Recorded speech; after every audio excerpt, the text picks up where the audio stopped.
Hi, it's Cayman Reynolds, and in today's video, we're going to check a colony that had no queen and they were laying drones. But before we get to that, I want to show you a little bit of contrast between colonies, because we have some over here that are just absolutely massive and full of food.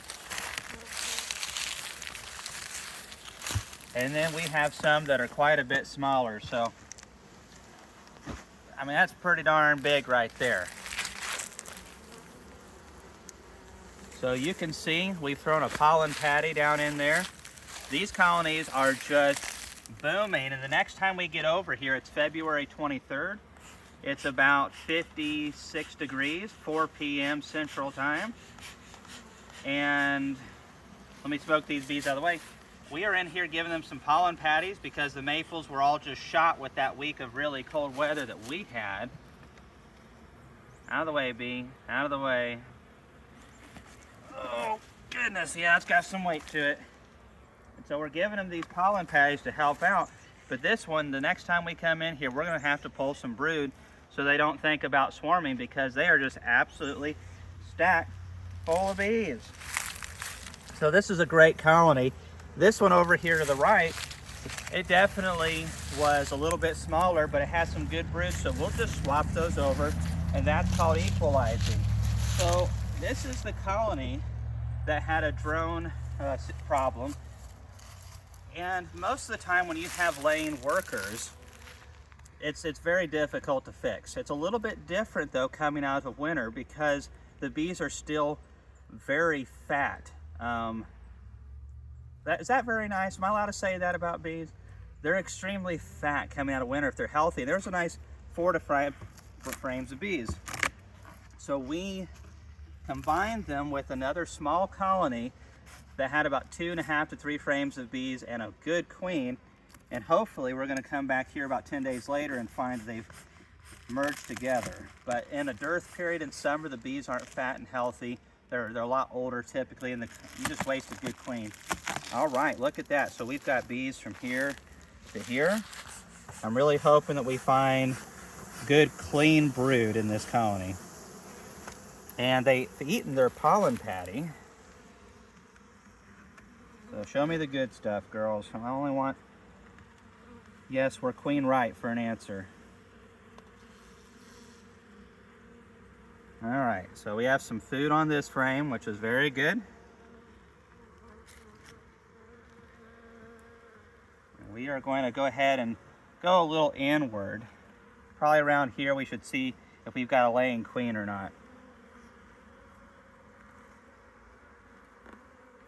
All right, so we have good worker brood in here, but she did come with her own worker brood.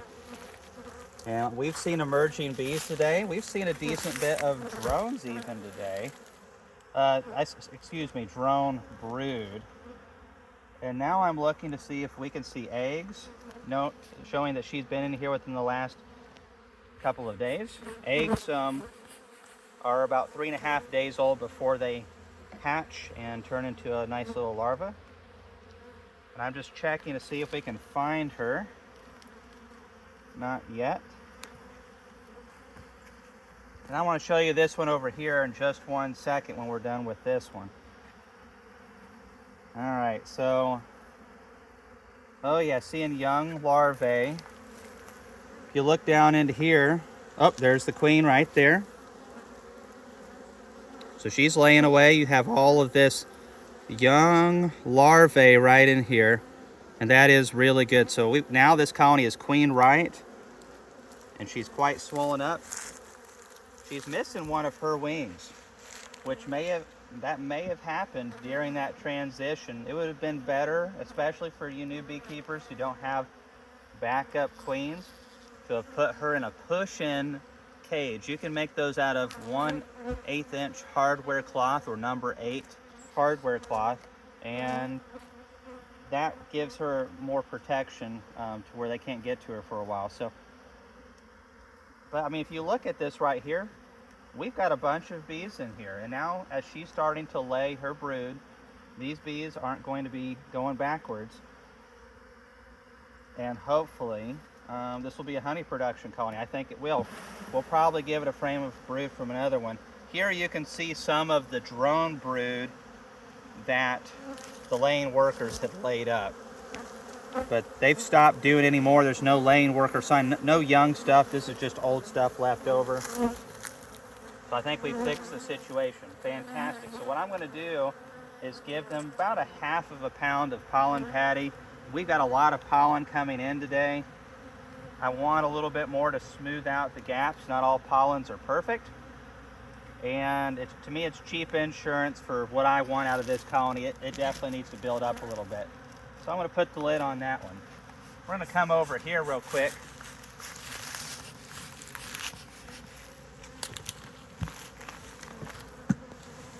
Woo! Yeah. So this one's going to need another box very soon. We're going to wait one more week. They just wiped out that pound of pollen patty. That's been in there for about 9 days, 10 days, somewhere around in there. And they haven't been able to fly much until today, a little bit yesterday. I just want to go and see, do we have some weight? I can see honey, so I know this one's good to go. Slowly remove this edge frame. And in a big colony like this, you got to watch it. The queen might even be over on this edge. We've got to get some of the colonies over here some sugar syrup though. They're looking very light. And a bucket feeder, like even in 50-degree weather, a strong colony like this, especially in a single where they can warm it up really good, they'll take a bucket feed no problem. And here in Tennessee, 2-to-1 works really good this time of the year. You can get away with 1-to-1 this time of the year in Tennessee. A lot of people will tell you that you can't. You know, it's almost March. You can do it. You know, if it's a little weak colony, well, they're going to struggle, but they're going to struggle with anything. So big bees like this, the worst thing that could happen to this colony right now is it run out of food. And they are burning through it so fast. It's unbelievable how much food they've burned through in the last couple of weeks. But it was down to 9 degrees just the other day. It was freezing for a whole week, just very cold for us. But did it slow these bees down? Absolutely not. Not the big clusters. We have beautiful worker brood up in here. Look at all this drone brood here on the corner. We have an emerging bee right over here. Good, clean, healthy bees. So we got a young one right there on the way out. So this colony is getting bigger by the second. Honestly, we could trim this off right in here. I got some of these frames from a friend of mine, and you can just cut those right on out. You can use it to get more drones for mating purposes. That's why he keeps his frames like that. But also if you want to remove some drones to hopefully reduce the mite loads, you can. This time of the year would be probably the most profitable time to do that, because those first round of mites definitely want to get into that drone brood. But what a beautiful colony this is. We are in the 50s, so we don't want to leave this out too long. But man, absolutely great. I'll bet there's 4 to 5 frames with brood on it in this colony. Well, you just got to watch the food. Oh man. Look at that right there. Just beautiful larvae up here fixing to get capped. And we just have all kinds of drone brood down in here. So what a healthy colony. There's a lot of food on the edges. These bees know they have plenty of food. They have the numbers. And since they're in a single, they can really regulate the temperature extremely well.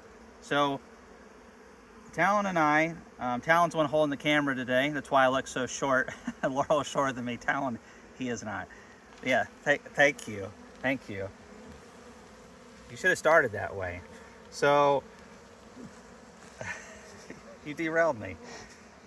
That being said, these singles, we've talked about maybe even just overwintering in the singles and condensing them down, because all the food's in one place. We don't have to worry about them getting stranded from food.